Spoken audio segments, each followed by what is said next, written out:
With ZocDoc, booking an appointment with a doctor that suits your needs, fits your schedule, is in your network, and in your neighborhood is easy. Go to ZocDoc.com/VCG and download the ZocDoc app for free. Then start your search for a top-rated doctor today. Many are available within 24 hours. That's ZocDoc.com/VCG. ZocDoc.com/VCG.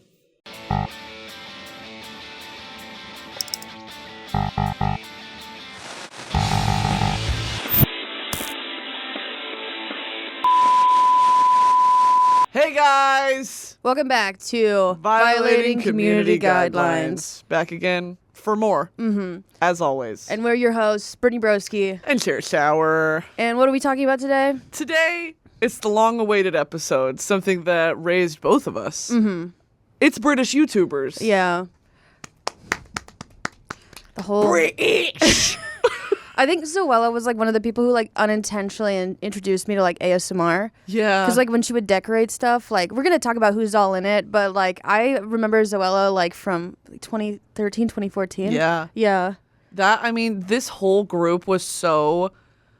Like, you want to talk about comfort creators. This was, I looked forward to every day. They would have the same day, like they'd all be hanging out and vlog it. So it would be the same video from 6 different angles. And I would watch every single one. Yeah. Like it was just the greatest thing ever. And I was watching some of these videos back, like in preparation for this. And I was like, man, they were boring. Yeah. It's because they were all hot and they had accents. Yeah. So yeah. It's the novelty. I think that's why Love Island is popular too. It's the novelty of like, you guys sound so stupid. Yeah. We're like the majority of the jokes rely on their accent. Yeah. Well, I'm very excited about this because I used to read Jacksgap fan fiction. So this means a lot to me. Like where they would kiss? Well, not together. Oh. They do call that twincest though. Oh. Yeah. It's a lot. Yeah. But I used to read fan fiction of Jack and insert original female character. Yeah. Okay. Yeah. So I'm very excited about this. Also, just going back and watching the videos, like I said, was just such a blast from the past. I watched some of the Jacksgap rickshaw run. Were you a big Jacksgap girl, or were you like... I liked just them as a group. Okay, and yeah. The Brit crew. Yeah. Which I had never heard them referred to as that until literally Stanley put this together. Yeah, and then I think there was also there's a South African guy, and then Casper Lee. and then there was the gay guy from California. Dan and Phil? No. We'll talk about him later, but yeah. Tyler Oakley. Tyler Oakley, yeah. That's right. Weirdly grouped into this Brit crew as well. I know. All right, so just a little disclaimer before we start. Obviously, this is not a all-inclusive thing. We're definitely going to leave out some people probably that were your faves. I don't care. This is our podcast. Yeah. And yeah, so just don't be mad. Also, if you have stories or any people that we left out of like any meetups that they used to have, if you like met them at VidCon or anything like that, please in the comments tell us because I want to read your stories. Yeah. So with all that being said, would you like to intro us? All right. So this is by the Rolling Stone. It's an opinion piece. So in the 2010s, you couldn't escape a certain friendship group of chirpy, cheeky British YouTubers dubbed the Break Crew. But when their star-fated members stopped uploading and their household names were forgotten, the Brit Crew generation of YouTubers from 2014 is a nostalgic era for Gen Z. And I would also say millennials because they are millennials as well. Well, like if you were in your late teens, early 20s at the time that like Zoella was, I feel like that was a completely different experience. I was like 13 and I was like, I want to be her so bad. I kind of like grouped it in like we could have been friends because some of them were born in 93 and 94. It was kind of like how Miley Cyrus and Hannah Montana, I was like, since she's only 2 years older than me, realistically, if we were in school together, we could be friends. Yeah. We would cheat off each other. Yeah. So YouTubers such as Zoella, Pointless Blog, Tanya Burr, and Sprinkle of Glitter. Oh my gosh, Sprinkle of Glitter. Her daughter, she posted her daughter on TikTok, and she's like all grown now. That's so fucking weird. I know. Well, not all grown. She's like 8. Like, she can vote now. Yes. Paved the way for creators to earn a living for YouTube and gain international fame. But where are they now and what are they doing? These YouTubers filmed collaborations, wrote books, and released makeup lines, all of which were eagerly snapped up by their preteen audience. For many members of Gen Z, this YouTube era is remembered as a time when many of their favorite creators would regularly upload, often filming videos with one another. Their friendships were authentic, funny, and relatable. And they use the word funny very loosely. Very, very loosely here. Yeah. I remember coming home from school and seeing, like, I had post notifications on and being like, yes. Yeah. Like, it was just such a release, like something to look forward to. And I have not had that in so long. Yeah. Because it was regularly scheduled uploads. Mm-hmm. I feel like the nature of the internet's just kind of changed. Yeah, it really. Like 12 days of Vlogmas, stuff like that. That's just overwhelming at this point. Yeah. Wait, I want to see what the last thing that Zoella uploaded is. YouTube. She kind of fell into like oblivion after 2020. I think you should say like a cult. Wait, no, actually, she's pregnant. They had a baby. With Alfie? Yeah. Oh my God, they actually got me. I remember for the longest time, everyone was like, you guys should date. And then like they had to like make videos on like, we're not together. And then they eventually like through force started dating. Yeah, love that. Thanks, internet people. Yeah, it's like the fandoms were like Mike Tyson, two birds, now Kith. That was her. Oh, no, Kith. And they broke their noses, broke them together. No, but seriously, like her last video was 5 days ago. It's 563,000 views. That's wild. What do they mean she fell off? Good for her. She's doing quite well. Between 2017 and 2020, it was like a rough period. Oh. The views kind of dipped. Well, I'll get into that later because he listed them later in the doc, and it's like, where are they now? Yeah. And some of it's really sad. Yeah. Some of it's like, good for them. Well, she took a couple years off to grow out her side bang. And now that that's over, she's ready. She took out the extensions and then, yeah. Okay, so first of all, I just want to say that almost every single one of these people we're about to talk about wrote a fucking book. And I don't know why that was that was the move for YouTubers back then. I mean, Tyler Oakley, Shane Dawson, all of these people. And it's like, what navel gazing like mindset do you have to be like, you know what? I have something to share with the world. Yeah. In print for all of history to remember. I know. Have you heard of the podcast Celebrity Memoir Book Club? No. So like these two girls, they read each week. They read a celebrity memoir, and so like they haven't done like any of the British YouTubers, but like the way that they like Amy Poehler, like Amy Schumer, like they go through all these, and some of them are obvious cash grabs. And I feel like if they were to review one of these or any of these, it'd be like an obvious cash grab for this. Yeah. Like Marcus Butler released one, and it was called Hello World. Yeah. And it was all about just like dating and dieting. It was like, if you want a cookie, eat some lettuce. Yeah. And that's just like, who greenlit this? Is there any quality filter around this time? Because it was like so many YouTuber books. And yes, it is a cash grab. I guess that is true because they knew that anything they put out, like these preteens would buy with their parents' credit card. So I get that, but it's also like, I wonder if they look back and they're like, why did I do that? Yeah. I honestly just for like probably money. Yeah. Yeah. If you were to write a book, what would you do? If I were to write a book, oh shit. How about you start since you came up with the question? If I wrote a YouTuber book, I would have one of those, you know how in the middle of some books it's just pictures? Yeah. But it would be pictures that I take like of weird moles on my body. Yes. And it would just be like a flip through of just weird medical pictures. It's just a medical journal. Like different skin ailments. Can anybody tell me what this might be? I got kicked off my parents' insurance when I turned 25. The forward is like, I know what you're thinking this will be, and it's not that. It's not. First picture, just a collection of moles. My eczema. It's like a yearbook of moles that you've named on your body, like A to Z, and then by class. And then you have all your moles like who do wrestling. Color, size. Put a little ink on it and dab it on the book. Yep. Jesus Christ. That is sick. It's disgusting. Yeah, mine would be that, and then it would be like, ooh, what about a journal of what you eat that day, and then when you poop. Yeah. That'd be a pretty extensive log.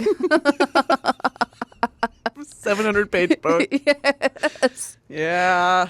Be looking out for that in Barnes & Noble 2023. What would yours be? Oh shit, what would mine be? Yours would be fucking hilarious. Probably lessons I learned in life and like how long it took me.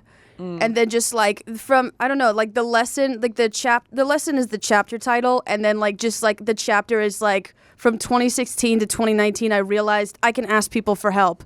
And I just go through like funny times, and then the next time was like I realized I could be gay, and then I go from 2012 to 2018. So it's just like I feel like life lessons and like how stupid long it took me to realize each shit. So yours would be really good. Is what you're saying. You would like Actually, yeah. Well, no, it wouldn't be good. It would be like, why does it take you so long to realize like these simple lessons? Well, that is, some of these books tend to lean self-help. I guess that would fall under that. Mm-hmm. And that is like when you've grown up with people watching you, it's a very interesting perspective. So I guess in that sense, I get why some YouTubers would want to write a book, but fucking, what are we talking about, Marcus Butler? I have no idea. But I mean, like, if your main quality is being hot, it's pretty hard to like translate that into words. Yeah. Yeah. Yeah. Yes. Make it like a coffee like table like picture book of your face and like selfies. Right. You don't have to write. Just pick whole pics. Yeah. Dick pics, nipple pics. That could be a book that sells like probably more copies, honestly. Yeah. Kim Kardashian did that. She did? Yeah, there's a coffee table book just called Selfie or something like that, and it's literally just pictures that she took of herself. Kim Kardashian coffee table book. If I went to a man's house and he had that on the table, I'd be like... Is it like annotated? You can see like post-it notes on each page. There's 1,000 post-it notes. You annotate a picture book. Dog-eared corners. Yes. Gotta come back to this one later. You just stop reading. You got too tired. It was all-consuming. So we're going to talk about the members of, or do you have a little bit more to say? Yeah, so... what I talked about earlier of if any of you guys have personal stories with these people, there was something called Summer in the City. Do you remember that? It was like this kind of YouTube convention meetup, but it was only in London. And I think it was in 2012. And if any of you bitches went, please tell me the stories. Yeah. Because it was a weird, almost like Fire Festival TanaCon thing. Yeah. Where it was kind of legit, but kind of not. And they advertised it using Zoella's face, but then... she like wasn't really there for half of it. It was like fans were upset. Yeah. The vibe that I got. So if any of you were there, please comment because I want to read. And then also this all is kind of bookmarked at the end of 2017. So what we're talking about is probably 2011 to 2017. Yeah. 2017, everyone just kind of faded into oblivion, or they just grew up actually. Yeah. You know, like a lot of these, they were late teens, early 20s, and now it's, you know, you're getting close to 30. It's like, obviously the content's going to be different than what we used to love them for. And also us at that age, what we wanted. So. Yeah. So the first one I'm going to talk about is Jacksgap. I still love Jacksgap. I love him so much. Were you ever a Jacksgap stan? Like briefly, I remember them because they were like the twins. Yeah. And they were cute. And they did stuff with Tyler Oakley and all that. Yeah, But like did sexually? you ever... Well, we can only speculate. I mean, I like Tyler Oakley, and I feel like Tyler Oakley like kind of like lasted a little bit longer than the group. But I don't know what Tyler Oakley's doing right now. But you like Jacksgap, I'm assuming. I love Jacksgap. You read the fan fiction or you wrote it? Read. Okay. Yeah. No, I saved the writing for Cole Sprouse. Important people. Yeah. The last thing I remember about Tyler Oakley recently is when he called out Charlie during the pandemic for like partying. Charlie. D'Amelio. Oh. Do you remember that? No. It was like Tyler Oakley that did this great takedown of some of these teenagers during the pandemic. I No. was like, not Tyler Oakley. I can't believe I missed that. I had his notifications on. I'm subscribed to his Patreon. Oh my god. Yeah, you missed that. It was a big moment. But I imagine so. Like circling back to your fan fiction, Like, right. if you wrote Cole Sprouse, he went to war. Why can't there be Yeah. like the Jacksgap kids in like his platoon? Right. You know, Oh no, they definitely would have fit in. Yeah. Yeah, they've got the build and the make of a soldier in someone- my mind. yes, yeah.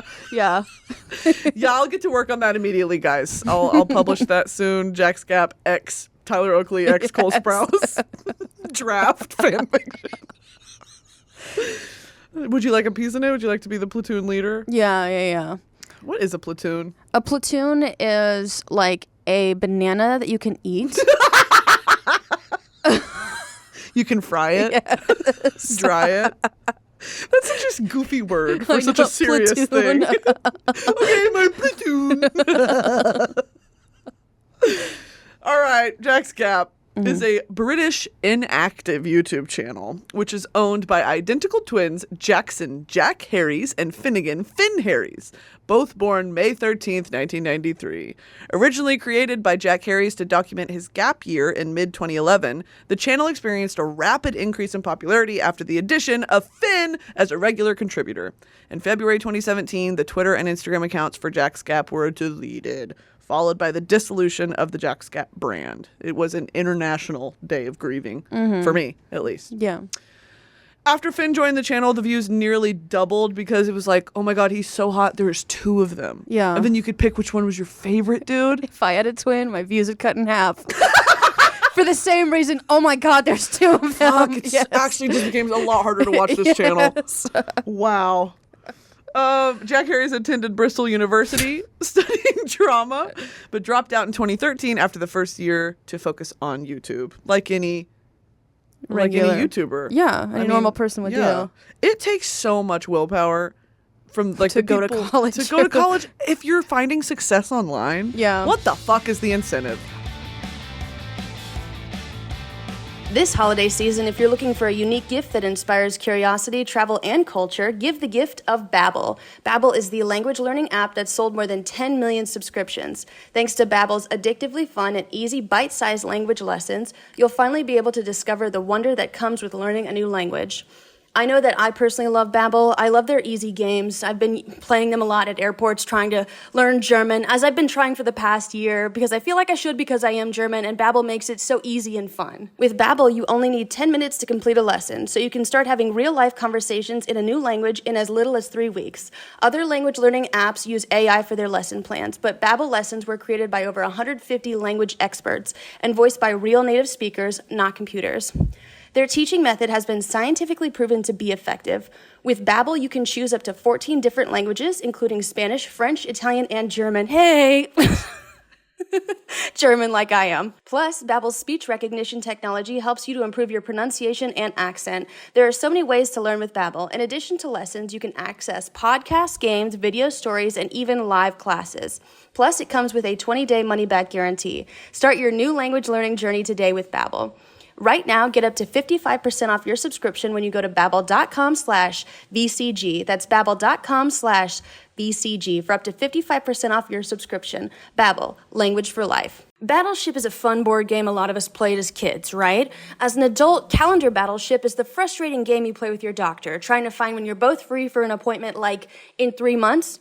With ZocDoc, booking an appointment with a doctor that suits your needs, fits your schedule, is in your network, and in your neighborhood is easy. ZocDoc is a free app that shows you doctors who are patient-reviewed, take your insurance, and are available when you need them. On ZocDoc, you can find every specialist under the sun, whether you're trying to straighten those teeth or get them removed, like in my case, fix an achy back, get that mole checked out, like in Brittany's case, or anything else, ZocDoc has you covered. ZocDoc's mobile app is as easy as ordering a ride to a restaurant or getting delivery to your house. Search, find, and book doctors with a few taps. Find and review local doctors, read verified patient reviews from real people who made real appointments. Like me, I have found every single dentist with ZocDoc, and I've had my last dentist remove my wisdom teeth, as I've talked about before, but I found them through ZocDoc. Now when you walk into that doctor's office, you're all set to see someone in your network who gets you. Go to ZocDoc.com, find the doctor that is right for you, and book an appointment in person or remotely that works for your schedule.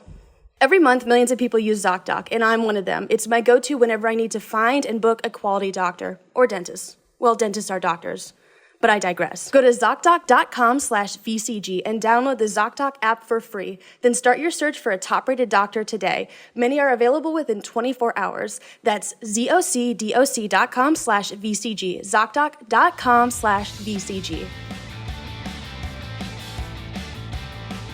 Anyway, Jacksgap attracted teenage girls in particular for obvious reasons, but which is kind of unfortunate because if he didn't look like that, people would really appreciate his creativity a lot more, I feel like. He wouldn't have had as much success if he wasn't hot like we always talk about. Yeah. These people are successful. It aids their success in being hot, but Jack was such a... I mean, still to this day, like, he's one of my favorite creators probably of all time because he's easy to look at, but also... He was such a visionary in terms of short filmmaking. He had such incredible new ideas back in like 2014, 2015, when the mental health thing wasn't as fucking commercialized as it is today. He was one of the first to make a video that was like, hey, I'm really struggling and I want to be very transparent about this. And that was cool to see from one of your favorite creators. It's like, you know, you're normal too.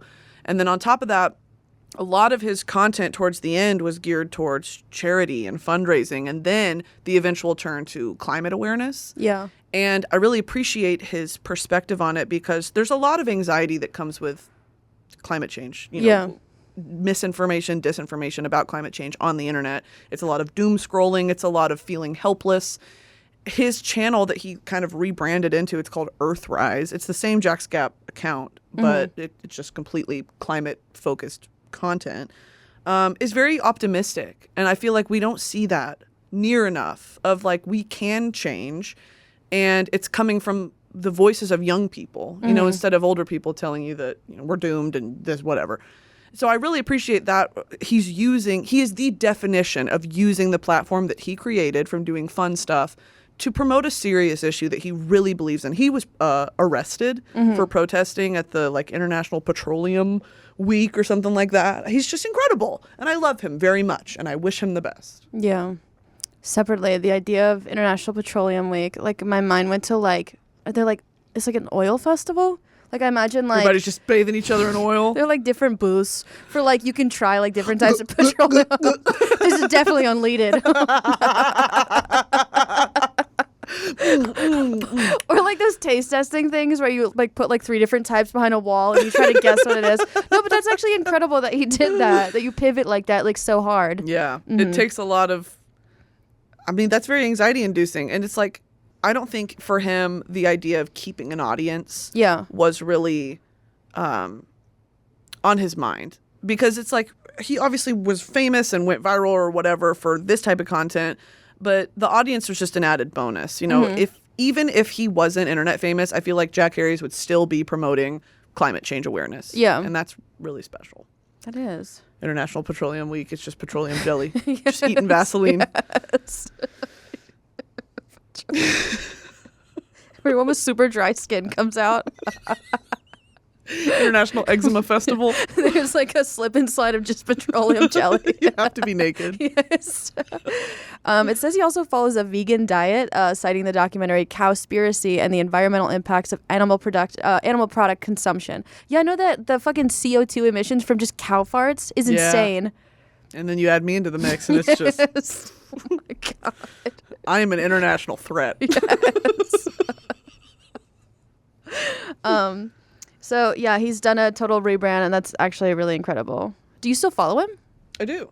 Okay. Mainly on Instagram, though. He's the most active on Instagram. He still posts on the Earthrise YouTube channel, but they get like 15,000 views. Like, people absolutely do not listen to him. Because he also doesn't play the YouTube game, you know, of putting thumbnail and what with the circle red dot. What's happening to the earth? You'll never believe that we're all going to die in 20 years. Yeah.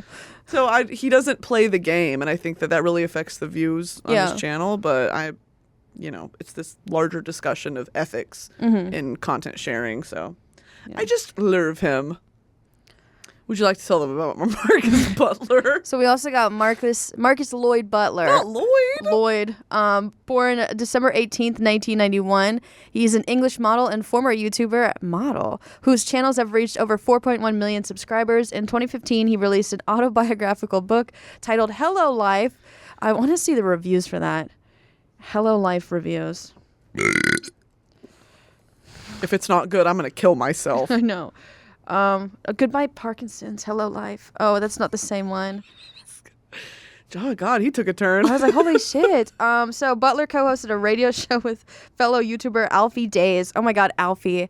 So in 2010, he created his YouTube channel, Marcus Butler TV. Butler has been involved in a number of collaborations with other YouTubers, including Jim Chapman, Alfie Days, Casper Lee. That's the South African one. I thought he was cute. Oh, I was so in love with Casper Lee. Tyler Oakley, Joe Sugg, Zoe Sugg, Connor Franta, Lily Singh, Troye Sivan, Joey Graceffa, Zoella, Louis Pentland, Connor Maynard, and others. I realized I have a favorite song by Connor Maynard called Turn Around that I've been listening to for years, and now I'm just like, holy shit, he was in this like British YouTuber thing. Yeah. That's where I know him from. Well, and Troy too. I mean, it's weird to think of these people as like they did what we do. Yeah. How do you just like completely rebrand? Yeah. It's really inspiring. You leave England. Get the fuck out of there, people. Butler's book, Hello Life, which is part autobiography and part self-help book, that was published on July 28th, 2015 in the UK and in the US on November 10th, 2015. That is way too fucking late. Yeah. I graduated high school in June of 2015. Mm-hmm. I was not watching fucking Marcus Butler. Or getting mental health advice from him. I mean, he has 4 stars. It's Well, who rated it? Him? yes. No, there's 1,600 like votes. What's it about? I want to see it. I'm gonna read an excerpt. Marcus Butler's irreverent YouTube channel has long combined laughs and comedy sketches with thoughts on more serious issues. What sets him apart from the rest is his ability to mix lighthearted banter with a deep empathy for the problems facing young people today. All right. Thanks to his experiences of family illness, his parents' divorce, weight issues, and catastrophic hair days, Marcus is a unique position to share everything he has learned about healthy living, relationships, and dealing with the daily pressures life throws at us. He is so silly. I know. The parents' divorce, family illness, catastrophic hair days. Ugh. I know they threw that in there to be funny, but don't even get me started on catastrophic hair days. My darkest hours. It's because my hair won't part normal. Ideating over how your hair didn't stand up right that day. I went to inpatient for a cowlick.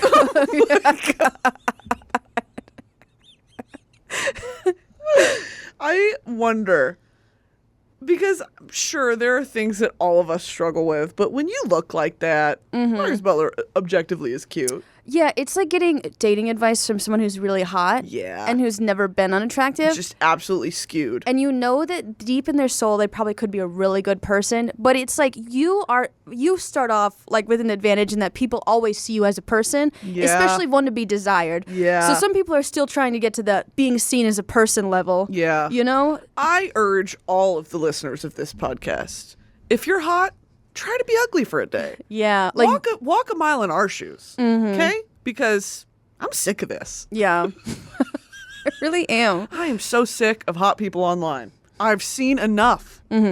We've had it. We're marching together to end hot people being famous online. Yes. Only fuggos from here on out. All right, guys?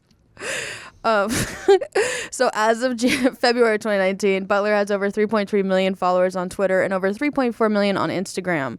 So TV, alongside fellow YouTubers Joe Sugg and Alfie Days, Butler started an episode of the British television show Release the Hounds. They just sick the Queen's corgis on people. Dog fighting. Yes. Their episode aired on March 2nd, 2017. He also starred in many episodes of Saturday Night Takeaway alongside Days. Also in 2016, Butler was a contestant on Celebrity MasterChef, but got eliminated in the quarterfinals. Ugh, I remember it well. Really? No. Oh, but I mean, he made it to the top, the quarterfinals. 2017, I was like in my horror era in college. You keep saying that, but you won't expand on it. There's nothing to tell. A lady never tells. Oh my God. So in 2017... It'll be a tell-all when I release my memoir. And it's skin pics, and then I just talk about dick size. There's like fucking 80 pages of just moles, and then there's a chapter on my whore era, and then it goes back to like dermatitis or something. Anyways, do you think this is contagious? What's that thing called, like when they put like a little surprise in like a movie? Cameo. No, like Easter egg. Easter egg. Your Easter egg is just your horror in the book. Yeah. The Easter egg is the secret to life. Yes. I love when they interview old people and they're like, "What's the secret to being 107?" Yeah. And they're like, "Whiskey and cigars." Yeah. Mine's gonna be, I don't know. I'm still working on it. You don't have a secret to life yet? I don't have a secret to life. Oh. Because my back hurts every day. It's really upsetting, actually. Yeah. Do you ever wear like a corset? No. I mean, like a heating pad? You go in for back pain, the doctor's like, "Have you tried this?" Yes. It's a whalebone corset. He laces you up. Well, I mean, have you ever tried you've never tried like a heating pad? I mean, no, I haven't. I love heating pads. Like when I'm like, I know that I'll be working like all day. I put one on like before I start working. And then so like, I thought like I just get tired really quickly, but I realized I'm just in pain from my back. So then like when I got rid of that, I could work all day. Is it because we're hunched over the computer like the fucking dad from Coraline all the time? Yes. Are you hunched over the computer all day? I guess. Why do our backs hurt? I don't know. Constantly picking up cinder blocks, moving them up the drive. Why does my back hurt? Wheelbarrows of bricks. Just tilling cement. Why are we doing this? There has to be an easier way. Yes. What are we even making? So in 2017, Butler appeared on Good Morning Britain alongside fellow YouTuber Louise Pentland, Sprinkle of Glitter, giving tips on how to become a successful YouTuber. Number 1, Be hot. be hot. Number 2, you can try to be funny. Number 3, hide your face. Yeah. If being hot doesn't work out, hide your face. Number 4, start 10 years ago. Yeah. So if you didn't, I'm really sorry about that. That's the big one. Yeah. Go back in time. Imagine like being 16 today. Oh right? my God. That means you were born in what year if you were 16 today? 2004? 2006. 16. 22 minus 16. 2006. Yeah. Ugh. 2006, I was just starting 6th grade. Damn, dude.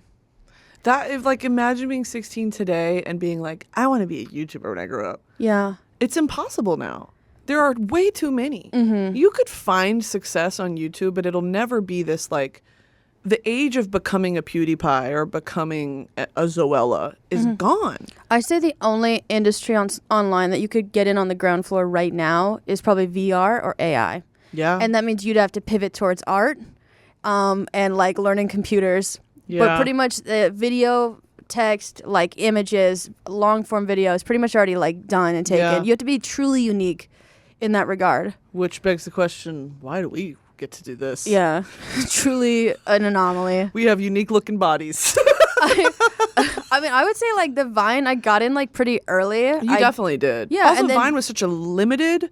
Like we talk about this all the time. We talked about it in the Vine episode of like it's not infinite scrolling. You know, Yeah. there were only a handful of creators that I mean, you were one of the most followed, other than like the fucking peaks and all them. Yeah. But like for original grassroots content creator, you were one of the originals, and that unless there's another app, there will never be another app that will dominate TikTok. Though. Yeah. TikTok has the monopoly on short form videos. It's going to be impossible. So then this is the advice. Be an early adopter or be truly unique in that you blow up into a viral meme is pretty much like how that you're going to blow up. Yeah. There's also the music. Butler was part of a YouTube boy band, a group involving Jim Chapman, Alfie Days, Joe Sugg, and Casper Lee that raised money and awareness for comic relief. On January 22nd, 2016, Butler released a song with Connor Maynard called I'm Famous. It entered the UK singles chart on January 29th, 2016 at number 85. I encourage all of you to watch these videos at your own risk. Yeah. The cringe factor is on level 9,000. Be completely sober when you watch this. Please be so. It is a jump scare. It is so awful. I want to unzip my human meat sack and like take it off and hang it up on the wall. I wanted to crawl out of my skin. Yes. And now Marcus Butler is just like super into crypto. Which I still don't understand. I went to this like Instagram event yesterday at Meta, and they were they had like this like presentation on like what NFTs are.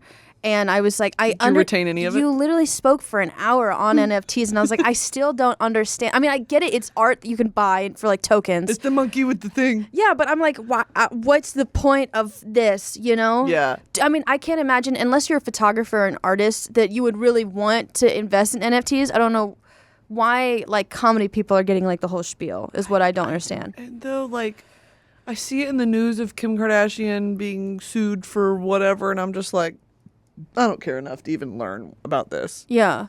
I mean, like, you're not supposed to, you are the original artwork owner, but I mean, you could just screenshot it and print it at UPS store and then, like, put it on your wall. As long as you don't sell it, you're fine. Yeah. Yeah. Well, even then, fucking Redbubble exists. Yeah. You send it as stickers. I bought so many things off of Redbubble as a teenager, and then I was like, oh, this is icky. Yeah. Like definitely stealing people's work. What'd you buy? Just fan stuff. Honestly, like probably some Sherlock stuff. Pillowcases, things like that. Like One Direction pillowcases. Bought those on Redbubble. Just the shittiest quality you've ever seen. But I was like, oh my. It's like 80 pixels of Harry Styles' face. Yes. And you wash it once and it crinkles away. It's like in my mouth as I'm slipping. Yeah, it was awful. I got like sent. I feel so bad about this. I got like sent like mugs by people, and they put stickers on the side, like spelling stuff. As soon as I washed it, all the stickers come off. It's just like ooh, a fart. That's my morning. That's even funnier. That's my morning mug. Don't talk to me. Don't talk to me until I've had my mug. Yeah. All right, we've got to talk about Alfie Days. Mm-hmm. Alfie Days started his YouTube channel, Pointless Blog, in 2009. I love a hyper self-aware moment. Mm-hmm. I do love it. As of January 2021, the channel has over 4.8 million subscribers and over 509 million views on YouTube. That's insane. I know. These people, it begs, I always have to zoom out because I'm so macro and just be like, remind yourself it's not about how interesting or unique the person is. Mm-hmm. I wish the world worked like that. It's about you were in the right place at the right time. Yeah. You know, giving people the content that they didn't know they wanted. Mm-hmm.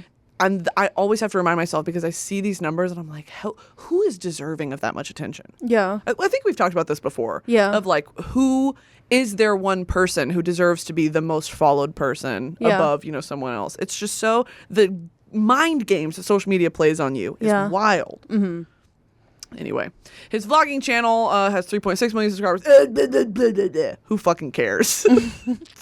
Days has collaborated with a number of other YouTubers, like everyone else: Tanya Burr, Louis Cole, Luis, Grace Helbig, Tyler Oakley, Troye Sivan, Miranda Sings, Joe Sugg, Zoe Sugg, and Jim Chapman. He also created a couple videos with Ariana Grande for the U Generation Network on YouTube. Do you remember that? Yeah. Iconic.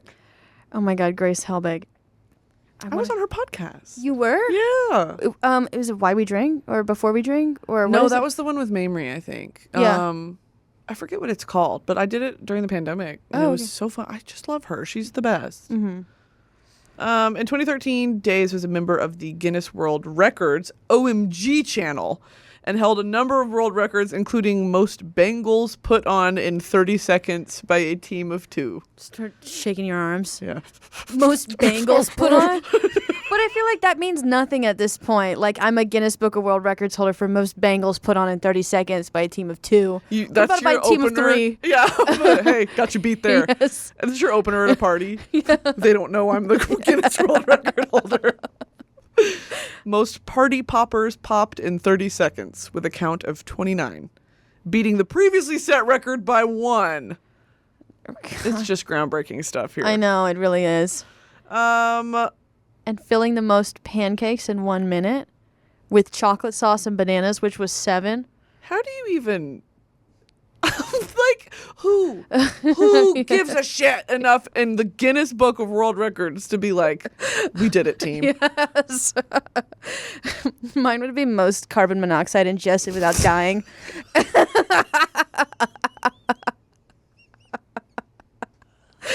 Mine would be #1 tummy ache survivor. Yes.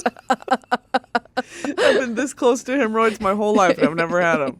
Yes. And also, you have to fly someone out from the Guinness Book of World Records to like be there to witness that. That is true. Can you imagine how like fucking annoyed they are? Oh, you're gonna pop 7 party poppers in a minute? You're gonna cook some pancakes. Great. I have a wife and children. I need to go back to school. Dude, where did it all go wrong? This is so boring. I got to go to the farm over and count mule kicks next. It's like, what does your fucking schedule look like? How many mule kicks to the head you can sustain before death? What's that like? Someone who like signs a paper to like say that they watched something. Notary. Yeah, there's just like a Guinness Book like notary. He's just like, yeah, you did that. Yeah. Congrats. How do you feel? Any regrets? Yes.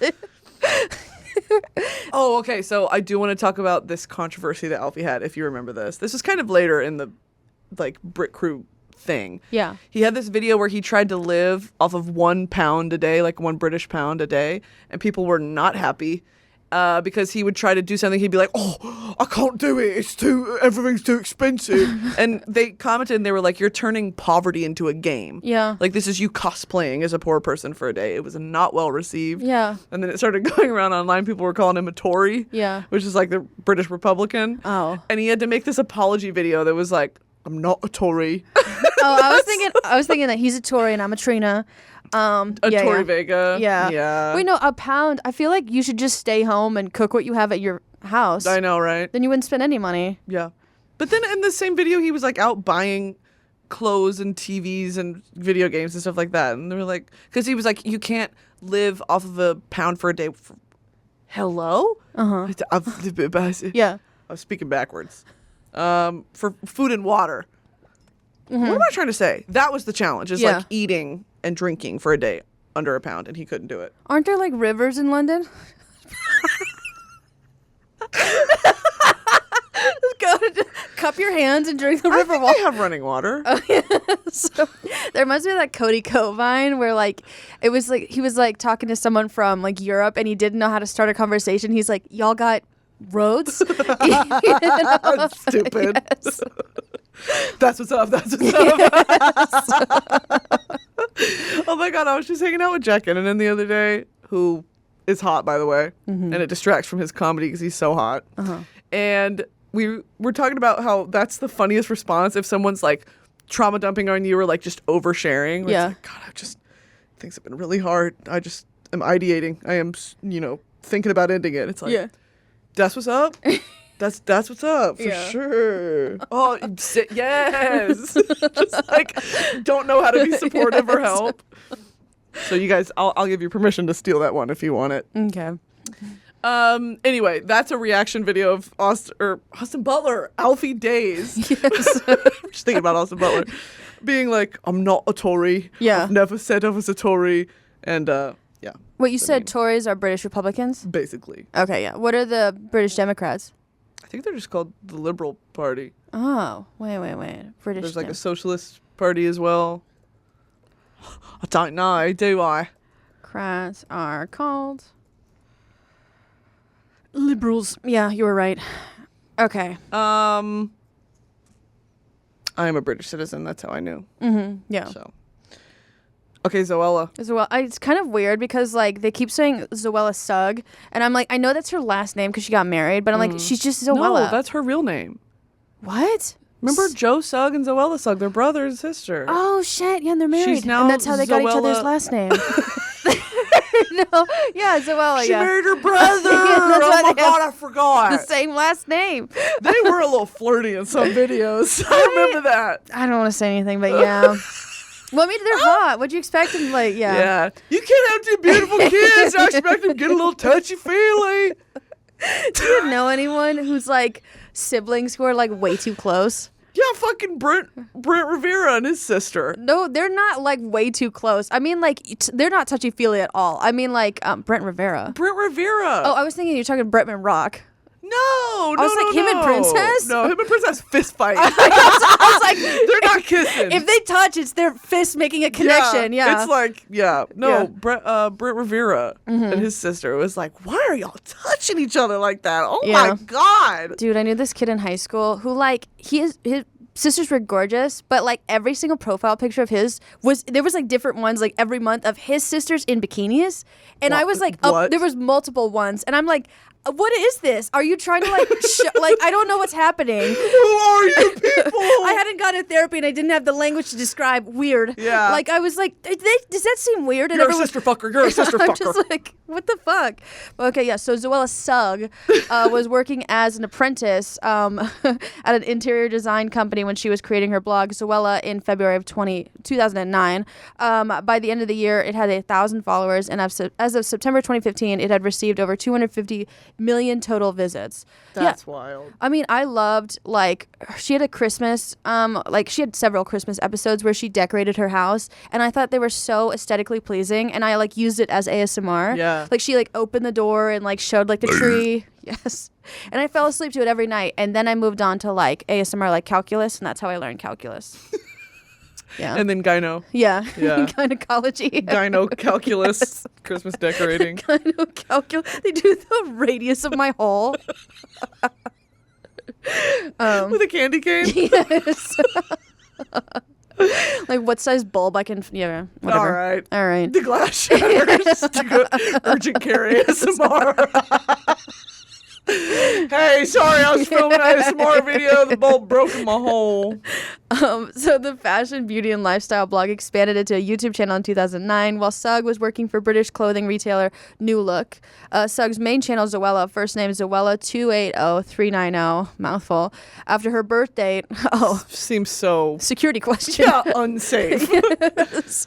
Is mostly fashion, beauty hauls, and her favorites videos. I know she went to Primark a lot. That's what I also remember. And I always wanted to visit, like, because she would always bring something back. And I was like, that's a British thing. I remember that, too. They used to shop. I thought Zara was a British thing for so long. Yeah. Until I really... And Topshop. Yeah. Oh, yeah, Topshop a lot. Yep. That's in the Grove. And every time I go in there, I'm like, this is the British people thing. Yeah. Oh, my God. Yes. It smells like gingivitis in there.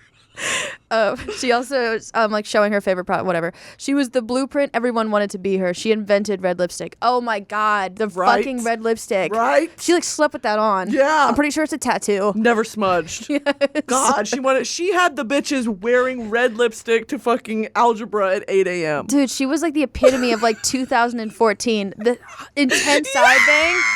And then the red stripes, lip. the red lips. She had the cute little pearl earrings. She was so everything. Yeah. My God. And also people went feral for Zalfie. What Sarah said earlier about their sexual chemistry on camera made me just like sexual chemistry? Sexual tension, they just, I'll say. Okay, yeah, I was like, sexual. I don't think either of them are particularly, like, sensual, but I feel like they bumped elbows and didn't hate it. Yeah. Well, however British people flirt. Yeah. Just like, I think you're... Can I open the door for you? And it's like, yeah. And then they're pregnant. Yeah, they're the kids. Can I offer your biscuits? Yes. Yeah. And then next thing you know, they're married. I think that was so like iconic. And then there used to be fan edits on YouTube of like Zalfie's cutest moments. And I watched every single one. Yeah. To like Christina Perry's I've died every day. I miss it. Or like the When I Die Young. Yeah. Just like, and it was just like a still image, and then it would like a slideshow, yes, and then they would add like it emojis. Twirled out, yeah, or dissolved with like bubbles. Oh my God, we have to bring those back. With like a sepia filter. Yes, dude. God, I was so happy in 2014. She was forced to reveal they were dating because internet sleuths are invasive, but bitch, they're that's your note. Her second channel, More Zoella, contains mostly vlogs where she shows her viewers what she does in her day. 30 minutes just straightening her bang. Yes. In 2013, she was named as one of the National Citizen Service ambassadors, helping to promote the newly launched youth service. The following year, she was named as the first digital ambassador for Mind, the mental health charity. Stanley had a note that said, Zoella, you saved my life. Me asking Stanley to research this and being like, okay. Just could not give less of a shit. Sugg launched a range of beauty products under the brand name Zoella Beauty in September 2014. So she was one of the first. Yeah. Oh my God, she's before Kylie. It was Her Zoella. and fucking Tanya. Harding. Like, yes. Were some of the first ones to do it. This was like the age of the naked palette and all that. Ooh, fuck. The creators of, what's that like really nice makeup brush that you can buy everywhere? They're like orange. Real Techniques. Yeah, Real Technique is a YouTuber. Jim Chapman's sisters. Yeah. Yeah. What? Yeah. Wait, they were related? Yeah. Oh my God, I watched their beauty tutorials before I watched his shit. That's wild. That is so crazy. I always buy Real Techniques brushes. They're great. Yeah. Yeah, it started Jim Chapman's sisters started that way back when. And then also, people didn't know for the longest time that Joe and Zoella were actually siblings. Yeah. Because he was just, like, he had his own thing going. It's so, everyone's connected. So crazy. So in September of 2016, Sugg released a collection of homeware products, including stationery, candles, and reed diffusers. And now we have to talk about the Zoella advent calendar. It seems like no one in recent history can do a good advent calendar. No, because it's stupid. Yeah. Like the Chanel one was like half paper products. It's just so dumb. To pay that, the Chanel one was what, $500 or something stupid like that. I feel like samples. Stupid. This one was Zoella released it. It was sold for 50 British pounds, and in it was literally like glitter stickers, hair bubbles, like little hair ties. Yeah. It was just nothing. It was just a bunch of junk. You could go to someone made a video where they went to Dollar Tree and recreated it for like $11. Oh wait, I'm looking. She was selling it for 50 pounds, which is like 75 American dollars. Actually, the pound just plummeted. Wait, so there's a picture of like the first 12 days. It's a candle, an ornament, a sticker collection, a keychain bauble, a little tiny itsy bitsy notes thing, a little fucking, what's that thing that holds a drink? Koozie, chapstick, another smaller candle, some little cookie cutters, a little tiny makeup bag, and a pen. I would buy it. Yes. I would. Yes. If Jacksgap released an advent calendar, I'm buying it. I would buy a purse at Goodwill and I would find all the shit in that. Chewed gum. Yes. Bunch of receipts. Some leftover goldfish. Yes. Loose goldfish.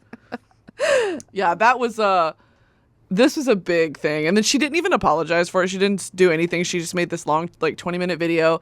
And then at the end, she was like, I've been working on this for years and the price point was out of my hands and all the shit. And it was like, girl, that's still your face on the branding and like, you know, all that. Yeah. Poorly handled.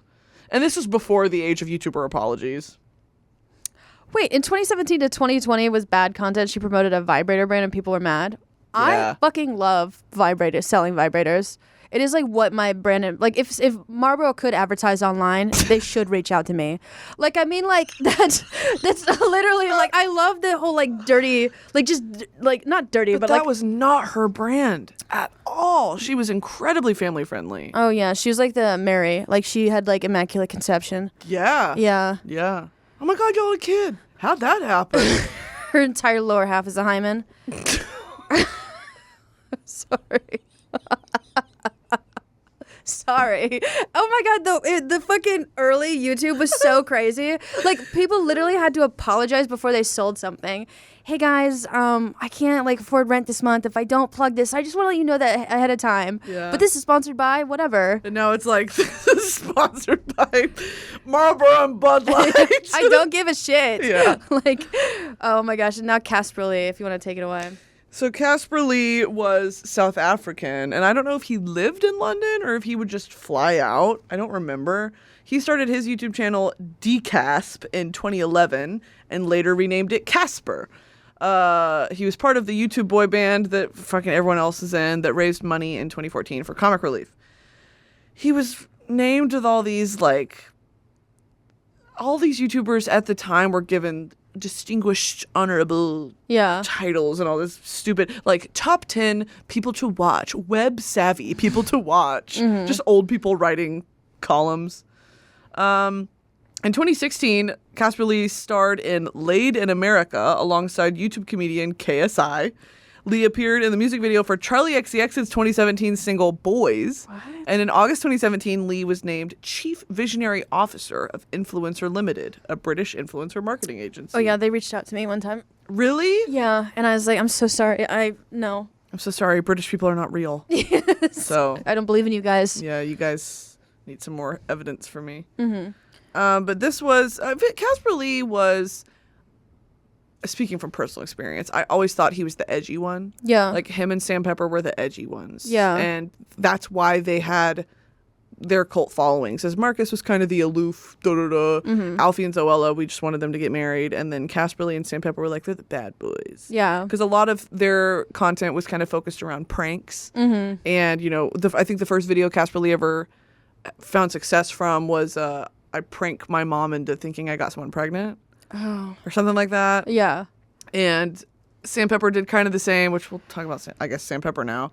I used to, and I will say this, because I'm being vulnerable with you guys, I used to love Sam Pepper. Really? And then he just went batshit. Yeah. He went, before our eyes, he went batshit crazy. I loved his accent. He used to talk like this. He's very like, and I was like, no one talks like that. Everyone else is really posh. Didn't he have the bowl cut? Sam Pepper. Yeah. Hair. And he had these rosy cheeks, and he was the skinny, like, Tumblr boy that everyone wanted. And then he just went batshit crazy. Yeah, he had that like hair that like just like it was like a big like pillow on top of his head, Yeah. like one of those. Yeah. Like a Beatle cut, but worse. Yeah, like a Beatle cut. The Beatles. Yeah, the Beatles, if they were stuck in a wind turbine and then someone sprayed them with a bunch of hairspray so it stuck straight up. Yep. Yeah, that Beatles look. But yeah. So Sam Pepper is a British YouTube personality, perhaps best known for his street prank videos centered around the theme of interacting with strangers. In late September 2014, he came under criticism after he conducted a supposed prank which involved touching women without their consent. Do you remember this? No. Sam Pepper created his YouTube channel, Official Sam Pepper, on September 8th, 2010. His first video uploaded to the channel, titled What Sam Pepper Does When He's Bored, features Pepper playing with a funhouse effect on his camera and was uploaded on October 25th. I remember that video. As of September 2014, Pepper's most popular videos were How to Make Out with Strangers, which was in 2013. I remember that video too. It was just like, oh my God. And then lift pranks where they would act like they shit themselves in an elevator, or they would do a fart spray in an elevator, just like terrorizing the British public. I don't remember this because I didn't think that was like fun. I wanted like the group dynamic of when they were like cutesy. So that's actually, I don't know. I think when you like go to pranks, it's like when you pretty much like just lost. That's a very specific type of person that watches prank videos and it's like, oh, that's so funny. Yes. Like, I don't want to be around you. Yeah. It's that type of person. And so I used to watch these just because I liked Sam when he was in that group. Yeah. And then I was like, I guess I'll watch this. And I don't think at the time I realized how uncomfortable it made me. Like the making out with strangers and the slapping girls' butts with a fake hand and all this shit. It was like, I didn't know, like you said earlier, I didn't know there was a word for, that's like bad harassment. Yeah. That's like sexual harassment. And I was just like, oh, that's kind of, I don't know. And so I'm glad that this started, bitch, the age of like, YouTubers have got to be reeled in. You bitches, not everything is content. It was wild what people got away with back then. That is crazy. And yeah, I feel like it trickled into Vine where like for a bit there were like these pranks of where you like grab someone's butt or like, you know, like kiss them or something like that. And it's like, why are dudes so fucking stupid? Why is that where your brain goes? I know. That's what's funny to you? Yeah. You're not actually funny then. It's just the shock value of it. On September 21st, YouTuber Lacey Green published an open letter to Pepper on her Tumblr blog. A bolded section of the letter reads, "We are deeply disturbed by this trend," of him like slapping random girls' butts. Yeah. "And would like to ask you, from one creator to another, to please stop. Please stop violating women and making them uncomfortable on the street for views. Please stop physically restraining them and pressuring them to be sexual when they are uncomfortable. Please show some respect for women's rights to their own bodies. While it may seem like harmless fun, a simple prank, or a social experiment, these videos encourage millions of young men and women to see this violation as a normal way to interact with women." Period. Like, that's what, as a teenager, I was like, oh, I guess this is just the dynamic. Like, and it's weird. Anyway, this was a big thing because, like, someone finally was holding him accountable, like, calling him out. Not everything that you think of should become a YouTube video to feed to your preteen audience. Yeah. Wild. And it was co-signed by John Green, Tyler Oakley, Grace Helbig. That's crazy. Like, your former friends are just like, you're fucking weird, dude. Well, it's like you have gone off the rails. Yeah. Like, delete your account or delete the video or say something. Like, you can't keep doing this. And then it just kept getting worse. There were sexual assault allegations against him, like minors. Yeah. The one that I remember is the killing his best friend prank. Yup. So this got fucked up. In November of 2015, Pepper uploaded a video entitled Killing Best Friend Prank. The video features internet personalities Sam Goldback and Colby Brock. In the videos, a masked Pepper kidnaps Goldback and Brock, the latter of whom was in on the prank alongside Pepper, who are parked at an unknown location, shoving Goldback into the trunk of the car with a bag over his head. Brock helps Pepper tie up Goldback and take him to a rooftop where he is forced to watch Pepper, quote-unquote, shoot Brock. This is Sam and Colby, by the way. Oh, shit. Yeah. What? Oh my God, leaving Go Back in tears. The video caused a backlash on social media, also hitting media headlines. This was like, you have crossed the line. Dude, for a solid like 10 minutes, 5 to 10 minutes, this kid legit thought that he watched his best friend die. Like not just like die, but like get executed. Yeah. Like I can only imagine like that would cause like actual like PTSD. Yeah. Yeah. Also, like, for you, how is that allowed to be on YouTube? I know. Think about YouTube guidelines today. Yeah. That video would have been flagged before it even went up. I know. British newspaper Metro compared the video to an ISIS-style execution. A subsequent online petition to have Pepper removed from YouTube gained over 100,000 signatures. Yeah. In an interview with Metro, Pepper stated that the criticism towards the video in itself was shocking. In the same interview... Like, what world do you live in, dude? Yeah. In the same interview, Goldback stated that the message of the video was about living life to the fullest, not taking life for granted, and loving it because it's short. Fuck off! Yeah, once you watch someone like get like executed by a shot to the back of the head, you're like, life is too short. Life is beautiful. Yeah. I'm going to take that class. I'm going to run a marathon. In response to the ongoing criticism, Pepper started a GoFundMe campaign stating that he would delete his YouTube channel if 1.5 million was pledged to him. I'll delete it if you pay me. And then the campaign was removed shortly afterwards, along with an accompanying video that was posted on his YouTube channel. Just like, you lost your mind, dude. Yeah. You lost your fucking mind. I don't understand. I actually would like to see this kid be like studied by like a psychologist to see what that did to you. Yeah. Because it falls into the thing of, you know, when Hawaii had that fake like nuclear bomb, like sort of alert that went out on everyone's text. Oh. So a couple years ago, every citizen of Hawaii was texted immediately to like take cover because like a nuke was coming their way. And so like for a solid like 10 minutes, everyone on Hawaii believed that they were... Fuck? And so, like, I see, like, people posting TikToks about that, but, like, and then they followed up with, like, hey, this was, like, a emergency system, like, went wrong, and we accidentally sent out that text. I was like, can you imagine if for a solid 10 minutes you thought you were about to be, like, actually nuked? Right. Like, what does that do to you? Like, there's no way that you can be good. Like, what do these, like, fake, like, momentary, like, you're gonna die things do to you? Yeah. Yeah. Radicalizes you in some way or another. I mean, it has to. I just like, what more intrigues me is the idea that the whole time, from planning the video to filming it to editing it to publishing it, it never crossed his mind to be like, maybe this is a little too far. Like in this video, it is disturbing. I don't know if it's still up on the internet somewhere. I'm sure you can find it somewhere. They like zoom in on his face crying, like mourning the loss of his. It's like, what are we doing? Yeah. What are we doing? Like it's really like intense, like crying. Like when you see those like really powerful images of someone just found out that like a loved one died. It's like it's that. And it was real. Yeah. Also, like, Sam and Colby are so famous. Like, I know. Internet famous to be part of that. Also, like, if I was the person that they pulled the prank on, I'd be like, don't post that shit. Yeah. Because, I mean, like, even if you're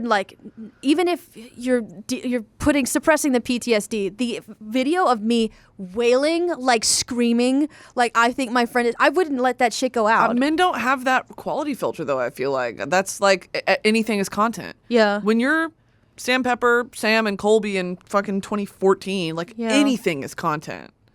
So they were doing like fake shit pranks in the elevator, like farting and then blowing shit on the wall. The next level is executing each other on the roof. We go from shit pranks to ISIS real quick. So we do have to talk about Dan and Phil. Dan Harmon. Dan Howell and Phil Lester. Phil Lester uploaded his first video on his channel, Amazing Phil, in March 2006. And Dan on his, Dan Is Not on Fire, in October 2009. The same month, Howell, I don't know their last names enough to like, the same month, Dan uploaded his first YouTube video. Dan and Phil met in person and created their first collaboration, a Truth or Dare style Q&A video, Phil Is Not on Fire, on Lester's channel, which became a 10-part series with one installment uploaded a year. Since then, Dan and Phil have frequently appeared in videos on each other's channels, and in 2010, Dan and Phil took part in the live annual 24-hour internet broadcast Stick Aid, a fundraiser for charity UNICEF. Dan and Phil appeared in Benjamin Cook's 12-part 2012 web series Becoming YouTube and was interviewed on the various topics that he covered. There was Dan and Phil crafts. Additional videos were uploaded on April Fool's Day 2016, 2017. And on June 13th, 2019, Dan posted a video on his channel where he came out as gay. And he talked about his experiences growing up in the 90s. Phil came out by tweet the same day. At the end of June, Phil also made a coming out video where he went into more detail than in his tweet. And this was, I wasn't in the Dan and Phil fandom enough to really like speak to this, but I was adjacent to it just because I was on Tumblr and people forced it down my fucking throat. It was really sad how this happened. Is like, I'm sure it was one of those, they felt really pressured to come out because people shipped them and would make edits of them, and like all the comments under their videos would be that. And there were so many fan fictions, like every single fucking fan fiction website was overloaded with all this shit. It was just a really unfortunate circumstance where like being a fan starts to affect the creator in a negative way. And I feel really bad for them. Yeah. There's also a couple more in the group that we should just briefly touch on. There's Jim Chapman, who graduated from, oh my God, he planned to have a master's degree but decided not to continue in order to pursue his online career. He had his like first YouTube channel, Jimmy Boba. He was part of the YouTube boy band. He recently was the face of Hugo Boss. Watch in their series. That's actually he was a cutie. Oh, he's like more I would say not model, but like he was cute. Yeah. Chapman is influential through social media. As of July 1st, 2016, he has over 2.5 million subscribers on his YouTube channel. He has over 1 million subscribers to a second YouTube channel and 1.8 million followers on Twitter, etc. so forth. He, featured the crew, Marcus Butler, Alfie Days, and things like that. And there's also Tanya Burr. Now, him and Tanya were married. Yeah. For like 5 years. And then Tanya cheated. Oh. They got a divorce. Yeah. And then Jim got married very soon after that. And it was this big fucking scandal. Why? Because people thought Jim cheated. Yeah. And like he actually did his best to preserve the public perception of Tanya. Like he never really spoke negatively about her. And then I think she was the one that revealed it. Or no, his new wife. I don't know. It was something. But it was just an unfortunate circumstance. Damn. Because the internet, at the end of the day, I feel like content creation is about spreading joy and teaching. Yeah. When it turns into this, where it's like, oh, they just used to be vloggers. And now it's like, you fucking cheated on, and then that's why, and then there's the baby. Yeah. It's like, what are we doing? And they dropped the baby. So there are other British YouTubers as well.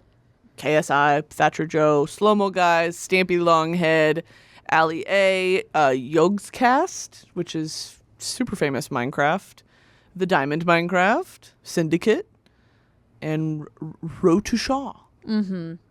I was Thatcher Joe. I was like, how do I know that? That's fucking Zoella's brother. Yeah. Yeah. Okay, yeah. I remember this. I miss it so much. I'm literally going to go home and watch the Rickshaw Run. Do y'all remember the Rickshaw Run? All my Jacksgap girls? I'm going to go home and watch it. I was just watching it, prepping for this episode, and they look so young.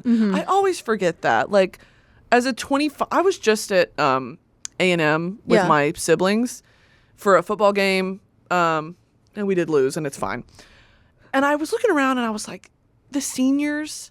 I remember thinking they were so old when I was a freshman, when I was a sophomore in college. I was like, they're so old. They have their lives together. They're so cool. And I was there and I was like, y'all are children. Yeah. They just turned 21. Like, you're babies. Yeah. I have a friend who works at like the USC music library, and I dropped them off and I was like, oh my God, these are actual fucking children. Yeah. Yeah. It's that. And I'm thinking about when these people were at their peak, I guess, quote unquote, 2014, 2015. They couldn't have been older than like 23, 24. That is insane. No. So young. At their peak, no, they were literally like 19, 20. Because they're literally the same age as me. They were like 21 to like 23. So That's yeah. what I just said. Yeah. So I was thinking, but a little bit younger than that. That is it's insane to have that many. Well, I mean, I guess you kind of experienced that a little bit. And then I went viral at 22. Yeah. Well, I blew up at 21. Wow, dude. Yeah. No, sorry, 20.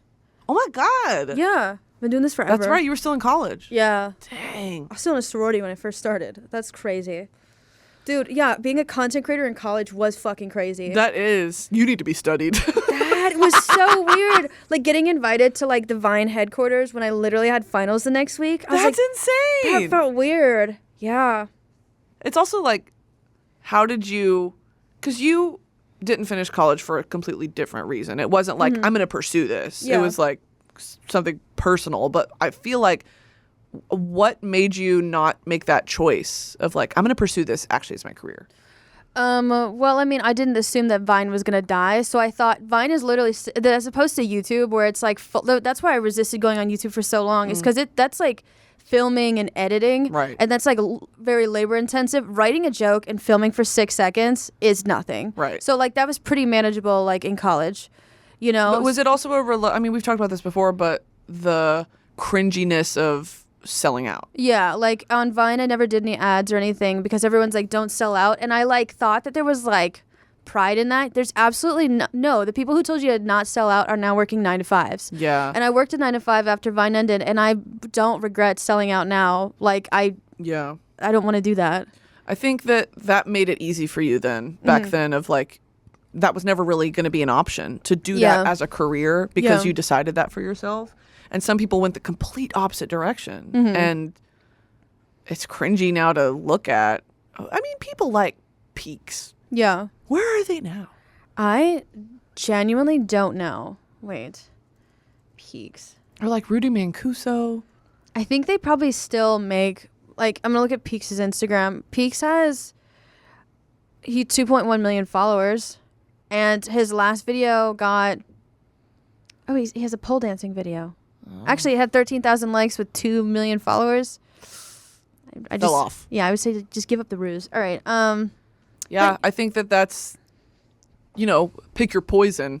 Is, do you sell out and blow up and then fall into irrelevancy, or do you not sell out and keep your audience loyal? It sucks. My advice would be, if you blow up and you feel like you only have like 8 to 10 years online, invest as much as you can in a 401k in retirement. Yeah. And then let that shit acquire interest, and then do the best you can. And then as soon as you get like out into the real world, if you fall off on social media, you have a decent fucking chunk of change. Yeah, a little nest egg.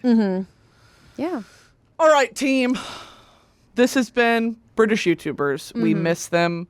Zoella, if you're watching, we love you both. We both love you so much. Family's very cute. Yeah. And I'm free to babysit your kid. And Brittany is free to babysit your kid. Yes. I'm going to teach your kid Spanish. Spanish and curse words and some fun slurs. Yes. Oh, God. All right, guys. Loving you. Missing you. Please like and subscribe to the YouTube channel. Rate us 5 stars wherever you get your podcasts. Apple Podcasts, Google Podcasts, Spotify Podcasts. And we'll see you in the next one. All right. Bye, guys. Bye.